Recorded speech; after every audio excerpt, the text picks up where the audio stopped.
The geometry of the disaster was simpler than the politics, but it was far more lethal. Late on the night of January 13th, 2012, and into the early hours of January 14th, a cruise ship the size of an aircraft carrier lay dead off the coast of Isola del Giglio. This was the Costa Concordia. She was a vessel of about 114,000 gross tons, stretching about 290 meters, roughly 950 feet, from bow to stern.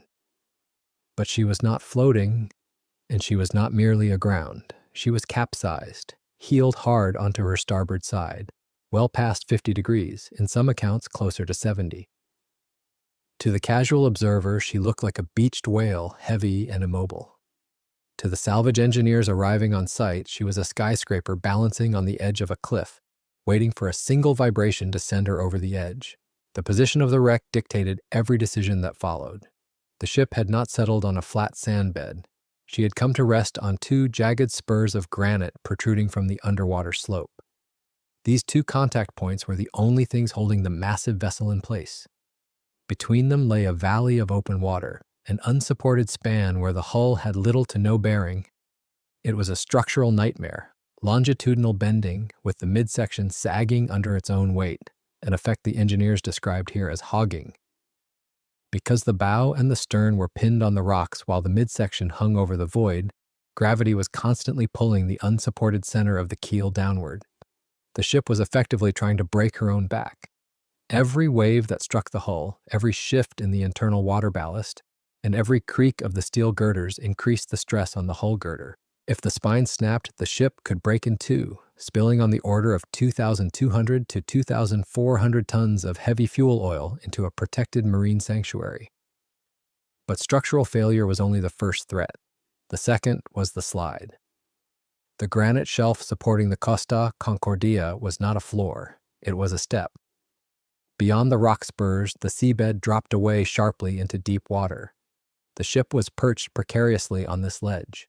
If the hull deformed enough to slip off the granite points, or if a storm delivered enough energy to shift her mass, the entire 114,000-ton wreck could slide down the slope into deeper water, dozens of meters down, where the damage would worsen, access would shrink, and recovery could devolve into a long, grinding extraction of scrap rather than a controlled salvage. The engineers faced a binary choice with no good options. One common alternative for a wreck this size was to dismantle it in place. The hull would be sliced into manageable sections using cutting chains and lifted onto barges one by one, a proven method and on paper cheaper and faster than refloating. However, the environmental risk made this impossible. Cutting the ship would inevitably release the contents of her freezers, sewage tanks, and remaining fuel reservoirs into the pristine waters of the Tuscan archipelago. The political and environmental mandate was absolute. The ship had to be removed whole. She had to be brought back from the dead, righted, refloated, and towed away as a single unit. This requirement forced the team into a corner. They had to fight gravity on a scale never before attempted. They had to take a ship that was designed to float upright, which was now lying on its side and deforming under its own weight, and roll it back onto its keel without snapping it in half. The cost estimates began to spiral immediately, climbing into the billion-dollar range, eventually pushing past 1.2. It was an industrial siege against physics. The first priority was to stop the ship from sliding into the abyss. Before they could even think about righting her, they had to chain her to the island. They deployed a massive holdback system. Cables and rigging led to shore and to engineered anchor blocks, effectively leashing the beast to the island to buy time. But that leash alone could not solve the fundamental problem. The ship was still groaning under hogging stress, her spine slowly yielding as the clock ran out. The two granite spurs holding the Costa Concordia were a trap. While they prevented the ship from sliding immediately, they provided a pivot point that was jagged, uneven, and far too small to support the hull during a rotation. If the engineers tried to roll her upright, she wouldn't simply turn in place. Once her center of gravity cleared that jagged pivot, the wreck could run away, off the ledge and into the deep channel. To prevent this catastrophe, the salvage team had to rewrite the geography of the seabed. They could not change the ship, so they had to build a new floor underneath it. This solution was known as the false bottom. It was an engineering project that would have been massive, even on dry land, But here it had to be constructed completely underwater by divers and remote-operated vehicles. The plan required the installation of 6 massive steel platforms. These structures were not simple plates. They were multi-story steel towers anchored into the granite slope with drilling equipment. They were designed to act as an artificial shelf, extending the shallow seabed horizontally into the deeper water. Once installed, they would create a level landing pad for the ship to rest on when she was finally brought upright. However, steel platforms are flat, and the coastal rock was chaotic. There was a dangerous gap between the jagged natural seabed and the precision-engineered steel tables. Furthermore, the hull of the ship itself was deformed and irregular. If the ship were rolled directly onto the steel or the bare rock, the point loading would punch right through the plating, flooding the salvage compartments and causing the vessel to sink again. The team needed a cushion that could mold itself perfectly to the shape of the damage. To solve this, they employed a technique using grout mattresses. Divers placed hundreds of large, empty fabric bags into the voids between the hull and the seabed, and between the rock and the platforms. Over a period of months, they pumped tens of thousands of tons of grout into those bags. As the grout flowed, it filled every crevice, cranny, and dent in the rock and the ship's hull. When the grout hardened, it formed a perfect, custom-cast cradle. This was not just a foundation, it was a structural saddle designed to distribute the immense weight of the ship across a wide surface area, preventing the steel skin from tearing open during the violent forces of the lift. This preparation was critical because of the specific physics of the rotation. The plan hinged on a knife-edge moment. During the first phase of the roll, the ship would pivot on the natural rock spurs, grinding against the hardened grout bags. But as the angle of list decreased, the center of gravity would shift. There would come a moment where the ship would stop fighting the pullers and start falling toward the upright position under its own weight. At that moment, she would drop onto the new shelf like a falling building, and it had to catch her and hold. With the platforms anchored and the 18,000 tons of grout cured into solid rock, the trap was neutralized. The slope was gone, replaced by a level steel operating theater. The ship now had a safe place to land, but she was still a dead weight lying on her side. The foundation was built, but the mechanism to generate the colossal force required to lift her was still missing. The engineers had built the stage. Now they had to build the machine that would perform the heavy lifting. To move the mountain, the engineers had to turn the wreck itself into the machine. The Costa Concordia had no lifting points. There were no hooks on the hull strong enough to withstand the force required to roll 114,000 tons of dead weight. If the salvage team simply wrapped cables around the superstructure and pulled, the wires would slice through the passenger decks like a cheese wire through soft wax. The hull was designed to resist the pressure of waves, not the concentrated violence of a corrective rotation. To solve this, the team had to turn the ship itself into a lever. The first component of this transformation was the installation of sponsons. These were massive steel buoyancy tanks, some towering several stories high, fabricated in shipyards across Europe and shipped to the island. In a dry dock, welding these to a hull is a standard procedure. Doing it at sea, on a ship listing at 65 degrees, was a combat operation.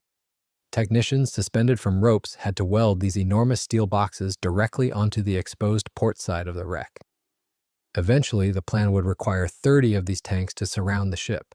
But the initial phase focused on the high side. Only the first set, 11 in total, went on the exposed port flank for the roll. Once attached, these sponsons served a dual purpose. Later they would provide buoyancy, but for the rotation, they acted as a lever arm. By extending the width of the ship, they moved the attachment points farther away from the pivot point, drastically increasing the torque generated by the pulling force. But a lever is useless without a muscle to pull it. Traditional salvage tugs could not generate the steady, millimeter-perfect tension required for this job. Cranes were also ruled out. No floating crane in the world had the stability to pull this much weight without capsizing itself. The solution was the hydraulic strand jack. Unlike a winch, which spools cable onto a drum, a strand jack is a linear gripper. It uses a set of hydraulic wedges to clamp onto a bundle of steel cables, pull them back a set distance, lock them in place, and then reset the gripper for the next stroke. It is a slow, methodical climbing mechanism that can exert immense force without the elasticity and recoil risks of a standard wire rope. The team installed 36 of these hydraulic strand jacks on purpose-built towers and strong points tied into the system. They were the engines of the operation. Each jack gripped bundles of steel strands, fed through the rigging and down into the water, where the load was carried into the subsea foundations the team had built below. The geometry was now set. The jacks on the high side of the ship would pull against the immovable foundation on the sea floor, effectively dragging the port side down towards the water. This downward force, multiplied by the width of the sponsons, would generate the rotation moment needed to peel the ship off the rocks. The complexity of the rigging was staggering. Every chain had to be tensioned perfectly. If one jack pulled harder than its neighbor, the steel sponson could be ripped right off the hull, or the hull plate itself could buckle. The system had to work as a single distributed network of force. The engineers had turned the wreck into a puppet with 36 steel strings leading to a central control room. They had built the false bottom to catch her, and they had welded the levers and bolted the engines to her skin to move her. The static phase was over. The machine was fully assembled, the connections were tested, and the switch was ready to be thrown. But no computer model could predict exactly how the deformed spine of the ship would react when the full load was applied. The machine was built, but the switch had never been thrown on a vessel this heavy. The decision to engage the hydraulics was the crossing of a final threshold. Once the tension was applied, there was no way to reverse the process without risking a catastrophic structural collapse. The operation began with a command that sent hydraulic fluid coursing through the strand jacks. The initial goal was not simply to rotate the ship, but to tear it free. After 20 months on the rocks, the hull had deformed and effectively bonded to the granite spurs. The friction and suction created a seal that required immense energy to break. As the pressure gauges climbed, the system had to generate nearly 6,000 tons of pulling force just to register the first inch of movement. This was the defining execution of parbuckling. In maritime salvage, this term describes the mechanical advantage gained by wrapping a rope or chain around a cylindrical object to roll it up an incline. By anchoring the cables to the false bottom and running them over the high side of the hull, the engineers were using the ship's own width to multiply the force. It was a massive rotational leverage maneuver designed to overcome the inertia of 114,000 tons of steel that desperately wanted to stay capsized. For the first few hours, the movement was imperceptible to the naked eye, visible only on the laser monitoring systems that tracked the vessel's geometry in real time. As the hull finally broke free from the suction of the rocks, a jagged line of rust and slime began to rise from the water. The ship was rolling. But as the angle of list improved from a steep starboard lean toward the vertical, the team faced a new danger rooted in the changing center of gravity. This involved the righting moment. In the beginning, the jacks had to fight gravity to lift the heavy superstructure up from the sea. However, as the ship rolled past a certain point, the physics would flip. Gravity would stop resisting the pull and start assisting it. The massive weight of the ship would want to accelerate the rotation, potentially causing the vessel to roll too fast and slam violently onto the subsea platforms. This was the knife edge, the instant the strand jacks had to stop driving and start braking. If they failed to control this descent, the hull would crash down with enough energy to shatter the false bottom or rupture the remaining fuel tanks. The control room had to feather the hydraulic pressure with extreme precision, acting as a brake rather than an engine. The descent was agonizingly slow. The entire rotation took 19 hours of continuous, nerve-wracking focus. It was a slow-motion industrial ballet where a single sudden movement could snap the spine of the vessel. Finally, in the early hours of the morning, the rotation concluded. The Costa Concordia settled onto the grout mattresses and steel platforms with a dull thud. She was upright for the first time in nearly 2 years.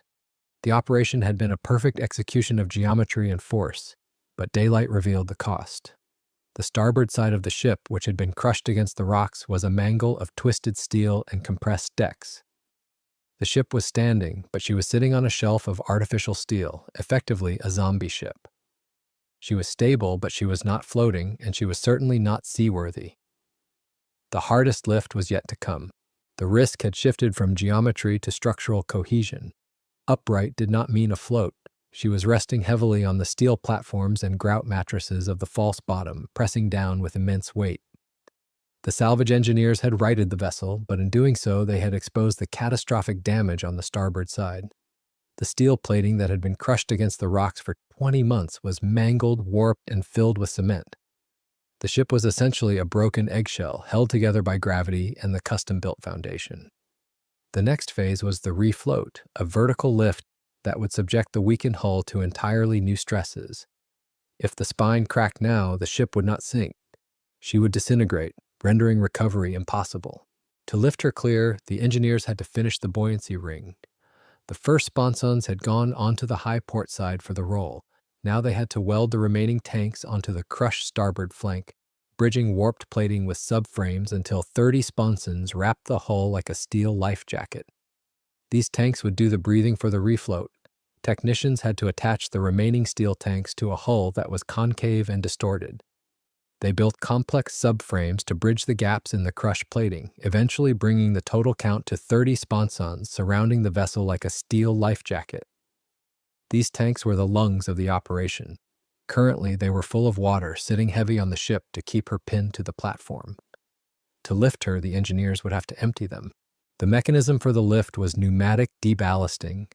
It was a simple application of Archimedes' principle executed on a massive scale.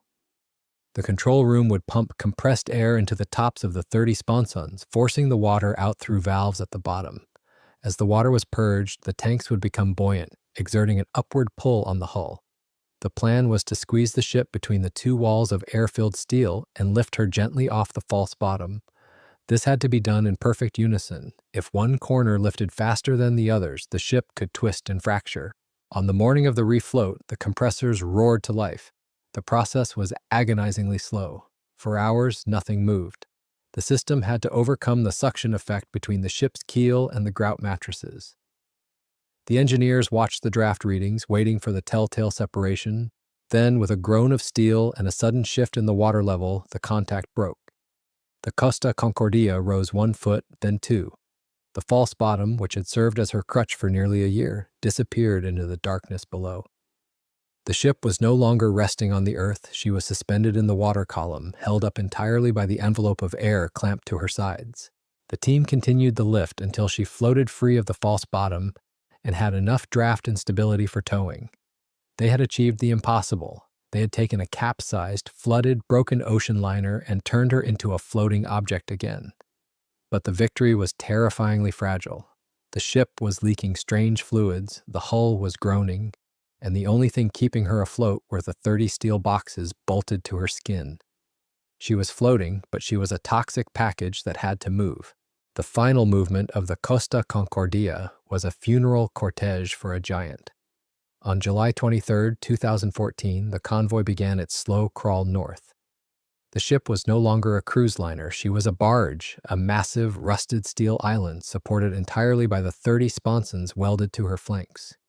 2 ocean-going tugboats led the way, their towing cables pulled taut under the wreck's immense drag. Behind them, a fleet of support vessels trailed to monitor for oil leaks and structural debris. The journey to the port of Genoa was nearly 200 nautical miles, around 300 kilometers, a distance that would take 4 days to cover at an agonizing speed of 2 knots. The risk of structural failure remained until the very end. The ship was being held together by the temporary reinforcements installed by the salvage team. If the weather turned, or if the hull girder succumbed to the fatigue of the tow, the vessel could still break apart in open water. The engineers watched the telemetry from the sensors mounted on the sponsons with the same intensity they had during the Parbuckling. Every wave impact was a variable they had calculated, but nature always holds the casting vote. Fortunately, the Mediterranean remained calm. The ghost ship arrived in Genoa without incident, greeted not by passengers but by a demolition army. The disposal of the vessel was an engineering project almost as complex as the salvage itself. This was not a simple scrapping operation where cutters indiscriminately hacked at the hull. It was a deconstruction. The ship had to be dismantled from the top down to maintain stability. Over the next 3 years, thousands of workers stripped the interior, removed the fittings, and cut the steel plating into recyclable sections. They reversed the assembly process, turning a billion-dollar luxury asset into raw materials for the steel market. By the time the final keel section was pulled from the water in 2017, more than 80% of the material was reported or expected to be recycled and reused. The ship effectively vanished, converted back into the supply chain from which she came. Back at Isola del Giglio, a different kind of erasure was taking place. The promise of the salvage operation was not just to remove the visible wreck, but to leave the marine environment exactly as it was found. This meant the massive industrial footprint left on the seabed had to be removed. Divers and ROVs returned to the deep to dismantle the false bottom. They cut the anchor chains of the holdback system, lifted out the grout bags for processing ashore, and pulled the 6 steel platforms out of the granite slope. The seabed was vacuumed and surveyed. Where a factory had once stood underwater, the team planted marine flora to jumpstart the ecosystem's recovery. The scale of the effort is best measured in the ledger. The total cost of the salvage operation exceeded $1.2 billion. This figure dwarfs the insured value of the vessel itself. It would have been infinitely cheaper to cut the ship up where she lay or to let her slide into the deep water. But the imperative to protect the coast drove the price to astronomical heights. It stands as one of the most expensive maritime salvage operations ever attempted, a testament to the price of correcting a single navigational error. The legacy of the Costa Concordia operation is a paradox. It was a tragedy born of recklessness, yet it resulted in one of the greatest feats of marine engineering ever achieved. The engineers did not just recover a ship, they pioneered new physics for the industry. They proved that with enough steel, enough hydraulic force, and enough concrete, even the heaviest objects on Earth can be negotiated with. The ship is gone, melted down, and repurposed, but the method used to save her remains the gold standard for heavy lift salvage. The scar on the island has healed, but the technical precedent set by the Parbuckling and the false bottom will stand forever in the engineering manuals.